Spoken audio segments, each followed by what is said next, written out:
Welcome, everyone. My name is Deborah Hoyt, Senior Vice President, Public Policy for Axxess, and I'll serve as today's moderator. Thank you for joining us today for the first in a multi-part series on artificial intelligence hosted by Axxess.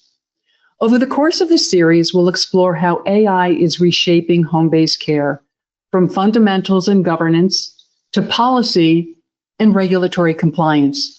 We'll also learn how to leverage AI to solve your real-world business challenges across clinical, financial, and operational areas.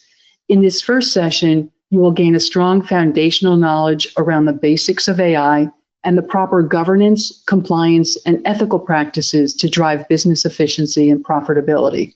It's now my pleasure to introduce our two Axxess panelists and my colleagues. First, Andrew Olowu, Chief Technology Officer, and second, Tom Codd, Chief Operating Officer.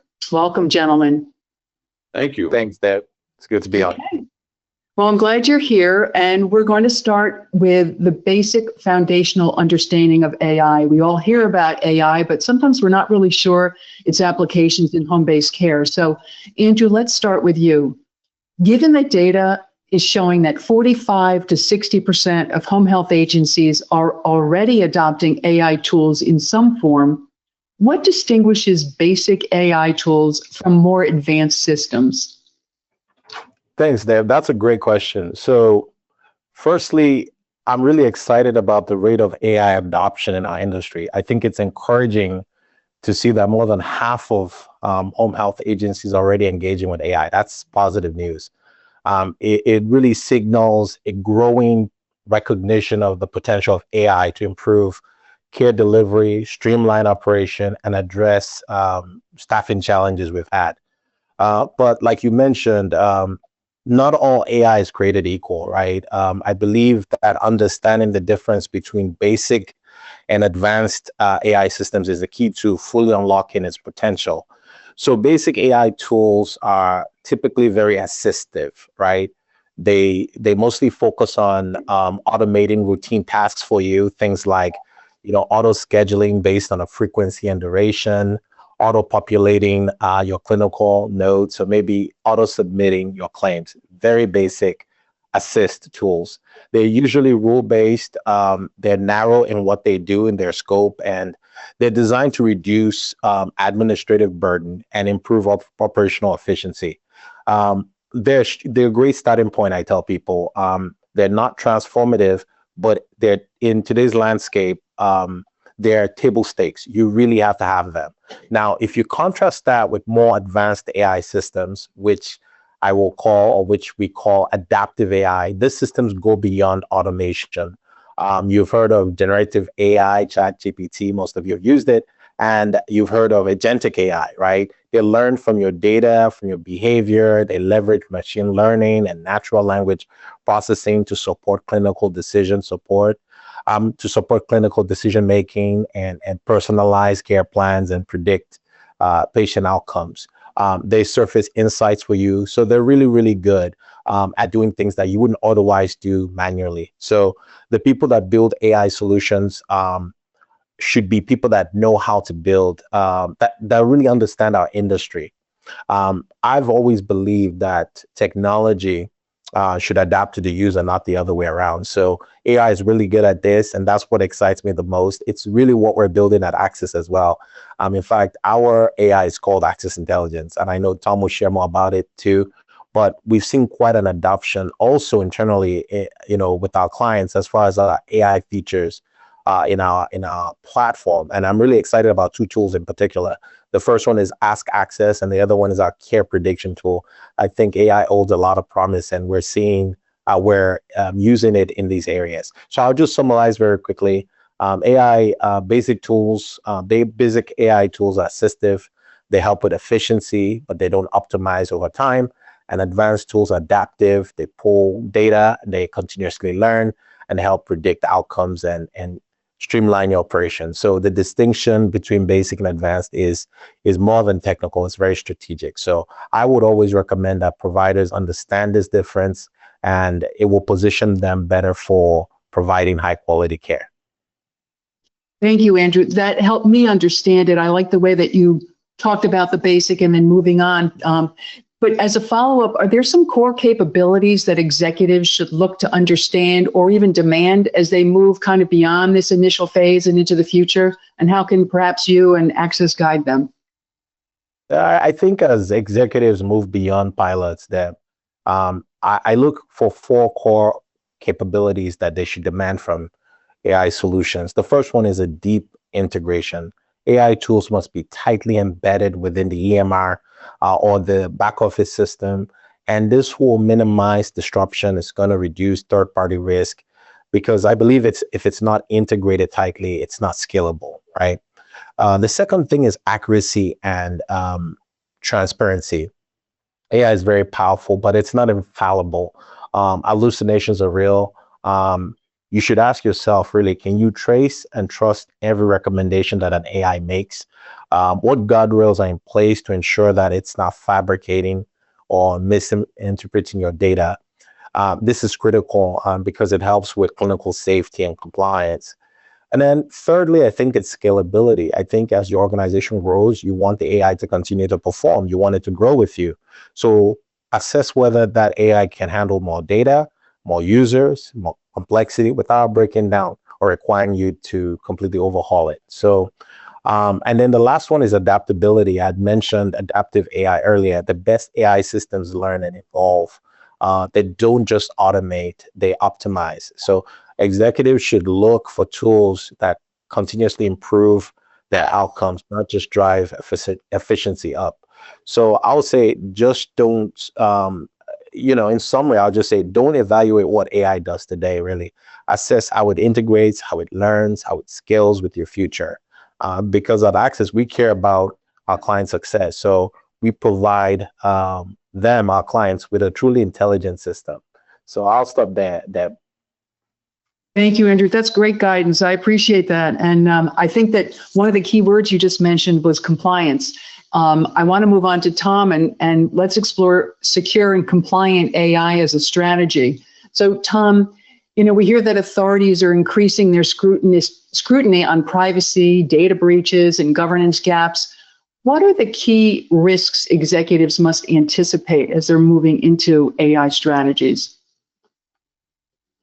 Well, first, Deb, thank you. And today, no organization can have a truly comprehensive enterprise risk management strategy and program without considering artificial intelligence and data privacy.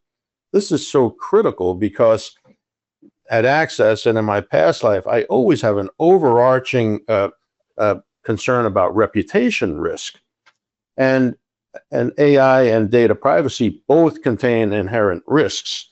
And the legislative landscape changes seemingly weekly, which just exacerbates the ability to assess risk. In fact, in 2025 so far, at least 45 states have introduced over 500 pieces of legislation collectively and or bills. And in the last couple of years, 20 states have passed comprehensive data privacy laws. So since enterprise risk always starts with tone at the top, executives in any organization must consider AI and data privacy. AI is very broad. Andrew just mentioned generative AI and agentic AI.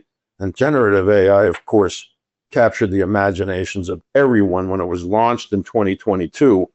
We view these two particular aspects of AI as massive force multipliers.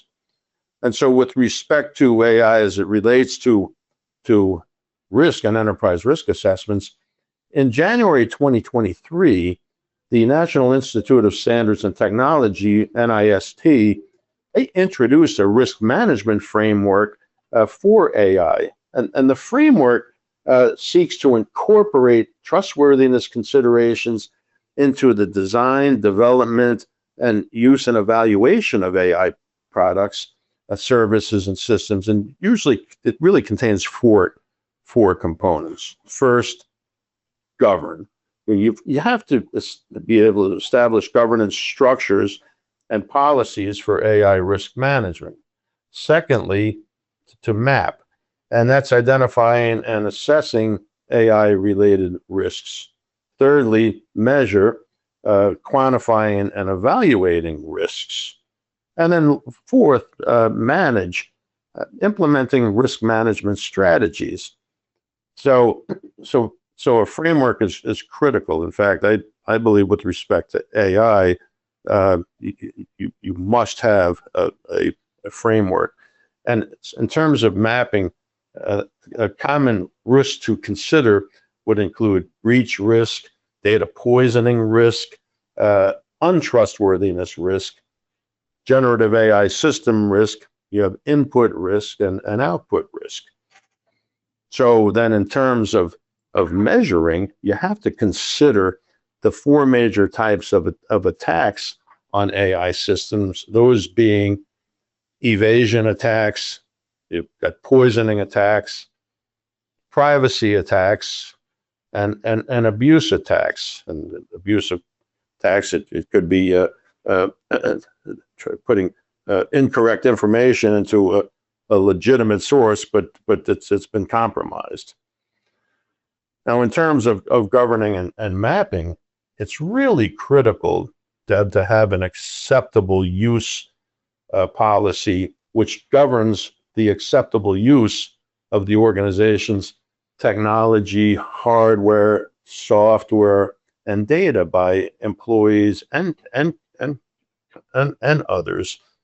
So while an acceptable use policy, known as an AUP, it's not required by law, but they really help employees and companies properly set expectations about how these tools will be used, and importantly, how they will not be used, okay?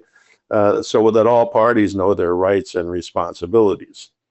Now, areas that you would usually address in a good acceptable use policy would be your ownership and general use of your technology, the security and handling confidential information, types of unacceptable use of systems, blogging and social media, email and communications guidelines, and then consequences for violations of these policies. So there's a lot in there, but if you just think of it in the terms, Deb, of the lack of a risk management framework around AI is a critical enterprise risk. Thank you, Tom. It's interesting that you were talking about kind of the internal focus on risk management, but also the external in terms of what state legislatures are doing to put guardrails around the use of AI. It's evolving quickly, and we really need to make sure that we have all of those best practices in place. You just mentioned a lot of the things that companies could be doing, but are there a few best practices in the industry, additional ones that you'd like to discuss to kind of mitigate bias, ensure consent, secure data pipelines, et cetera? Well, really, it's wrapped into what I was just talking about. The best practices are, first, you have to have a risk management framework, and any organization does. And then what I just discussed on the acceptable use policy, those are absolutely essential practices in setting up anything around this. Does that make sense? Perfect, Tom. Yeah, thank you so much. That's very helpful. I think that our listeners are really probably taking good notes to make sure that they have all of these things kind of in place, or will be working on them with their internal people teams. So let's move on to Andrew. Let's talk about practical steps for adoption. So Andrew, this is a two-part question. For executives considering scaling AI in home-based care, first, what are the most important first steps to take so AI tools are adopted with minimal disruption and maximum benefit? And then the follow-up would be kind of digging deeper. Data show providers reporting reductions in paperwork of up to 40%. What suggestions do you have for providers to select use cases, ensure staff buy-in, and measure success? That's a great question, Deb. I was reading the State of AI in Healthcare report that was released yesterday. I was reading it this morning, and it was so fascinating to me because the report claims that healthcare is setting the pace for enterprise AI adoption, right? So real dollars are being invested in AI. And the figure quoted as much as $1.4 billion in healthcare this year alone to drive AI adoption. So the AI adoption is well on its way. But it also states that the approach to AI adoption differs from past technology waves. So executives are focusing more on what problems AI can realistically solve, how it integrates with existing workflows, and how to get started with small, high impact use cases. So this experimental phase allows them to capture advantages in cost, in patient satisfaction, and in clinical outcomes. So when scaling AI in home health, bringing it home to home health, I would say executives should start by evaluating three key dimensions. The first one is maturity of the technology, the risk to patient care, and the last one is short-term value delivery. So the first one is, let's assess the maturity. I know most people think AI is new, but you have to not use experimental AI. It has to be been proven in a real world setting. So you have to ask, has it moved out of the lab or the pilot stage, because mature AI systems have to be tested, they have to be refined, they have to be validated. They can't be experimental. So look for solutions with a track record of performance, not just potential. The second one I mentioned was the level of risk to patient care. AI should never compromise safety. Leaders must ask, does your tool support clinical decision making without replacing it? Are there safeguards like Tom was mentioning around governance to prevent hallucination and incorrect recommendations, or think about privacy concerns around ambient listening devices, right? The best AI reduces your risk exposure. It doesn't increase it, right? And so transparency is non-negotiable. The third thing is I mentioned the short-term value delivery. AI adoption doesn't have to be all or nothing, right? We have to start with use cases that deliver measurable impact quickly. Like the biggest challenge you have is documentation time, right? So go after reducing documentation time, or maybe improving your visit scheduling, or flagging missed orders, or billing. Get some quick wins and build momentum, right, across your organization. Because just because certain AI work in a hospital setting doesn't mean it'll work in the home. So you have to make sure you're evaluating AI in the home health setting before rolling it out. So in short, scale AI with intention. You have to be intentional about it. Stack some early wins, and these wins will lead to long-term success. And transitioning to the second part of your question, with providers seeing 40% reduction in paperwork, the way it's clear for us, I think your success in AI really depends on how you start your AI journey. So start small, but think long-term. Design your AI systems or use AI systems that will scale with your operation. So, and then choose the right use cases where the technology is mature enough, the risk to your patient care is low, and there's potential for short-term value. This is so important. So talking about documentation, I have,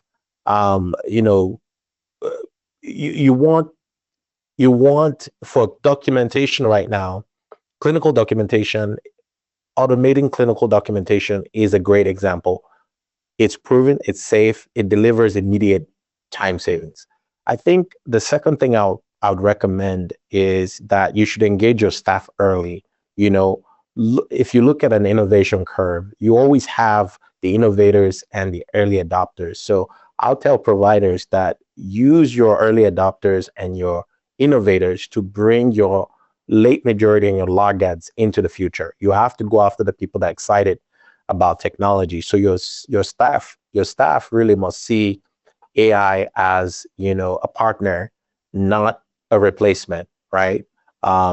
You need to gain your staff buy-in, right? Show them how it helps and how it changes things for them.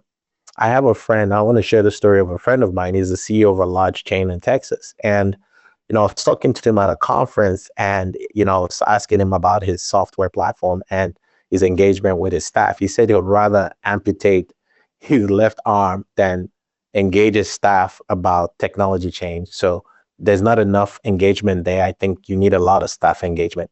And the next thing is really define your success metrics up front. Set clear metrics.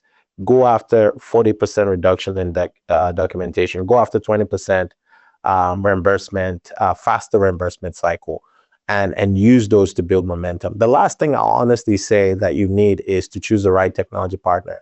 At Axxess, we've built our AI around real world real provider workflows, right? We're not using theoretical models. That's why we lead in terms of compliance and revenue optimization and cost savings and operational streamlining, because we understand that at the end of the day, AI must deliver value without interrupting care. So AI will not just make documentation easier, it will really empower clinicians to focus on care and less on paperwork. Thank you, Andrew. That was excellent guidance. I appreciate that, and I believe our audience does too. So, one of the things that you mentioned was all about, taking slow steps and making sure that you're doing things appropriately. We're going to move on to Tom here. One of the words I hear Tom mention quite frequently is trust. Trust is critical in so many levels in the care at home field, but specifically here, we're going to talk about some examples of how AI, how we can use ethical best practices with AI in home-based care and what providers might need to follow. So, Tom, can you talk a little bit about ethical best practices? And are there tools that you suggest that can help enable these best practices for our providers? Sure, Deb, and thanks so much for raising the topic of ethics. And with respect to AI, a great practice, I consider it an essential practice for any organization, is to have an AI ethics statement. And so a solid AI ethics statement should include the organization's approach to AI, where AI is used in its products, principles which are followed when using AI, including privacy by design, then how AI models are evaluated, and then how AI is governed. So I just mentioned principles, and AI ethics principles should include, first and foremost, human oversight, then governance, and I mentioned privacy by design, and that's just as the name implies. This involves embedding privacy measures and privacy-enhancing technologies directly into the design of information technologies and systems. Then you want to have explainability and transparency, data security, and data quality, the control over both your data input and your data output. You ought to be able to decision tree both of those aspects of data, inputs and outputs. And then you want to have a culture of responsible AI, and then inclusion and training. You have to be able to train your organization around what you're doing around AI. Now, you asked about tools. Earlier, I mentioned the NIST, the National Institute of Standards and Technology. Now, NIST offers a free tool. It's a tremendous tool, AI Risk Management Playbook. And this playbook really has great tools, including a roadmap for the artificial intelligence risk management framework, which outlines the top 10 priorities that the NIST suggests should be considered when building your RMF, your risk management framework. So I'd encourage anybody to get their hands on it. Again, it's a free tool, and it's a great roadmap there. Okay. Tom, that getting that tool book, I think, is something that everybody here will probably check out very quickly after they're finished with this webinar. It's a great place to start. It sounds like it's got great foundational information, just like you're providing right now. So thank you for mentioning that. Andrew, let's move on to you. We're going to continue talking about trust, but trust in AI partnerships. I mean, you were talking earlier about the need for providers to have trusted technology partners, specifically as we're moving into AI. Trusted AI partners are critical. Basically, home-based care providers are going to be looking to use AI for scheduling, documentation, operational efficiencies, among other, large cost burdens that they have to incur, day to day in their business. So, Andrew, what should providers look for in a technology partner to assure that their solution is scalable, secure, transparent, governed, and aligned with regulation? And are there any red flags that executives should avoid as they delve deeper into AI? Yeah, that's a great question, Deb. And in our industry, partnership has almost become a dirty word. I'm glad you're asking about partnership, because providers have really been let down in the past by technology vendors that overpromise on features and don't deliver. But I believe it doesn't have to be that way. I think when evaluating a new technology partner, look at their proven track record, right? Don't take their word for it. Don't just look at the features alone either. Look at their people, look at their partners, look at their ecosystem, look at how they understand your operations and how much friction they remove from your daily operations. I was at a talk recently where I shared that, a way to measure how good technology is how many fewer workarounds you need, because fewer workaround is better technology, right? If your team is constantly having to do a lot of things outside of your solution, that tech is not working for you. A great partner reduces your workarounds, not adds to them, right? And I think the other thing to think about is the best technology is really built around people, right? The best solutions are designed with caregivers, schedulers, billers, and patients in mind, right? You have to ask, does this make my staff's life easier? Does it reduce burnout, right? Does it improve quality of life? Does it help spend more time on care, not clicks, right? We are really excited about our AI technology, Axxess Intelligence, because we're adding agentic workflows to billing, to scheduling, to clinical documentation, because it's built around people, and it's to make their lives easier. And you mentioned regulation, so I want to touch on it a little bit. As most of you know, HOPE, hospice outcomes and patient evaluation, was recently rolled out in hospice, and the document for our clients, the rollout has been seamless.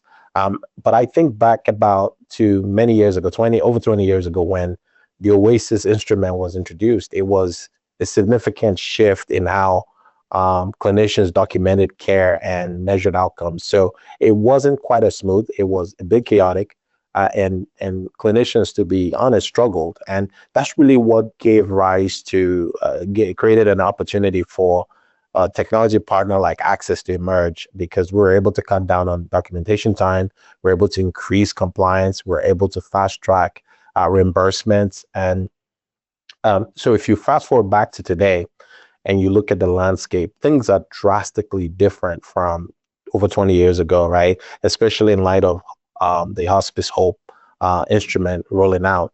Back then, we were talking about reducing documentation burden. Today, we're talking about intelligent automation, with our hospice clients. Previously, we talked about static reporting. Today, we talk about predictive analytics, right? Instead of talking about limited integrations, today we talk about seamless interoperability. Instead of talking about compliance risk in the past, today we talk about real-time validation of your documentation. So we've really moved from reactive care to enabling our hospice providers to be proactive with planning their care by providing them with faster IDG preparation. So the implementation of Hope, really supported with our AI, has given our hospice clients a unique opportunity to leapfrog their competitors. So we're no longer reacting to regulations. Our clinicians are using AI to improve the comfort of care proactively. So that excites me a lot. So choosing an AI partner in healthcare is more than a technology decision. I think it's a trust decision, like you said. And at Axxess, we've really built our reputation as a trusted partner for helping our clients grow their business by standing firm on some of our principles. So thanks for that question. It's a great question, Dan.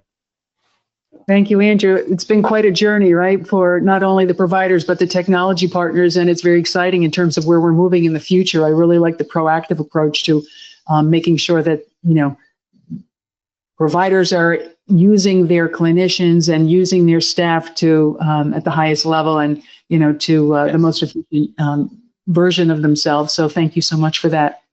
Tom, I want to continue on a little bit in terms of how Axxess builds in privacy, compliance, audit trails, versioning, and human oversight into its everyday, into its system and ecosystem, but also how do these aspects of the technology contribute not only to the risk mitigation that you talk about, but also to business value like lower liability, better reimbursement, and patient satisfaction overall. So I would welcome your thoughts on this. Oh, sure, Deb. So I mentioned earlier AI ethics principles, with the first two being human oversight and governance. So at Axxess, compliance, repeatability, scalability, and auditability are keys to our culture. Okay, we institutionalize all our practices. Everything is mapped and documented so that trains always run on schedule. We have an AI oversight committee, which is cross-functional and includes people from our product, solutions, sales, technology, people, operations, and legal teams, among others.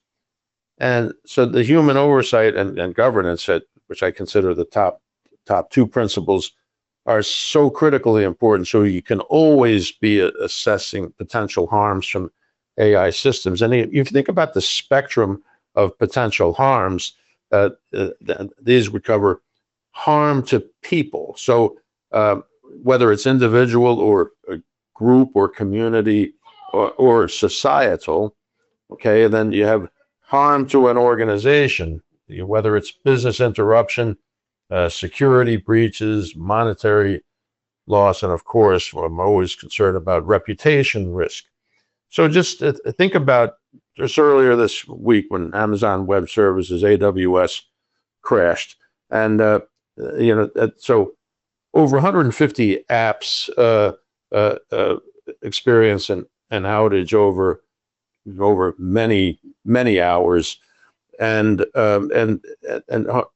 so there was impact to a lot of companies. Now, while there was minimal stock volatility as a result, in fact, Wall Street considered somewhat a non-event.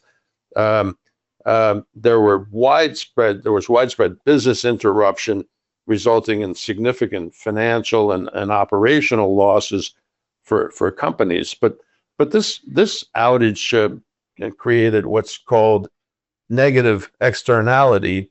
It's a societal cost there, due to millions of users affected and lost productivity and work. And then the other potential harm is to ecosystems.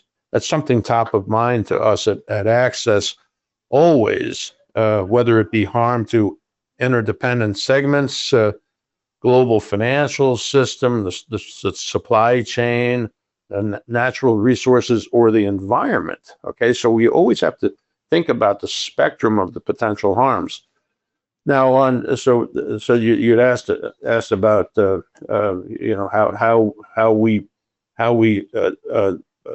do these things in terms of working with our ecosystem. On May 15th this year, we introduced Ask Axxess to our ecosystem. As we built Ask Axxess, we considered all these governance principles that we've been talking about on this session today. So Ask Access is your access intelligence-powered assistant designed to simplify navigation, reduce administrative workload, and accelerate decision-making across the platform. Ask Access really enhances operational efficiency by providing quick access to essential information and summarizing key data, and also intended to minimize the number of clicks you have to make. Now, Ask Access is secure. It builds on itself and continuously gets smarter. Okay, and always for us, PHI privacy is top of mind. So Ask Access, there's the ability to restrict permissions. Ask Access will just continue to iterate and eventually bring in external content. For example, as I mentioned earlier, data privacy legislation and regulations in a particular state. So we're constantly working on building this. So these principles are just absolutely essential to our customers and partners. After all, if we think about our value propositions and access to help our ecosystem increase revenues, reduce costs, streamline operations, ensure compliance, and meet patient outcomes. And so these propositions are essential to demonstrate that we care about your success and want to be a trusted partner for growth. But if you think about human oversight and governance, it's not just an organizational consideration. If I put myself in the clinician's shoes, and I think about my 93-year-old mother, she's completely independent, mobile, very savvy, drives everywhere every day. I and my brothers serve as her governance council and human oversight, because while I mentioned at the top that we view AI as a massive force multiplier, the elderly is a vulnerable group. You think about what I talked about, the harm to people, a group and community, and if there's bad actors out there, that's why that's critical to always have human oversight and governance with all these constituent groups. Okay. Great. That was a really great story about your mom too. But the Ask Access is really an advantage for Axxess in terms of working, providing AI and allowing its clients to begin working with AI in a very controlled fashion, but a very deep fashion and one with great value. So I'm glad you talked about that. I learned a lot today from you. Wow. Thanks, Tom. I'm going to go to Andrew for our final question. We're going to kind of wrap it up with, let's talk a little bit about strategic priorities, Andrew. And you've mentioned a lot of these, but it's a nice opportunity for you to pull all the themes together. What one strategic priority would you recommend to ensure the mitigation of regulatory risk and to maximize financial, operational, and clinical value? And should that priority be roadmap development, data governance investment, workforce upskilling, or something else? And why? I know we've touched on all of those themes. That's a good final question, Deb. And if I could leave our audience with one strategic priority, it would be to choose the right technology partner. And, all those things are very important that you mentioned, but really we've been through several technology waves. And if your solution is still stuck in the past, there's no way you'll make the AI wave. We're firmly in the AI era. So I believe in today's environment with regulatory regulations tightening and reimbursement pressure, I think the technology partner you choose really determines how confident you can move forward, going forward. So with AI, with the AI wave, I think there are consequences for getting things wrong this time. I think a few people may have, escaped in the past, but I think with AI, there are real consequences. So I think a strong technology partner isn't just a software vendor, really. Your partner must be credible, they must be transparent, they must demonstrate sustained performance, right? So look for a partner who builds AI and technology with privacy and compliance at the foundation, not as an afterthought. We heard from Tom talking about good governance, right? So you need someone who provides transparency in how the AI works. They have clear audit trails for every decision. Human oversight, Tom, mentioned that well. Human oversight built into the process. This is what mitigates risk. But also, I think you choose a partner that drives measurable value, really quantifiable ROI, right? They're reducing your administrative burden. They're, helping you get paid faster. Their documents are more accurate. They're helping your business navigate all the change.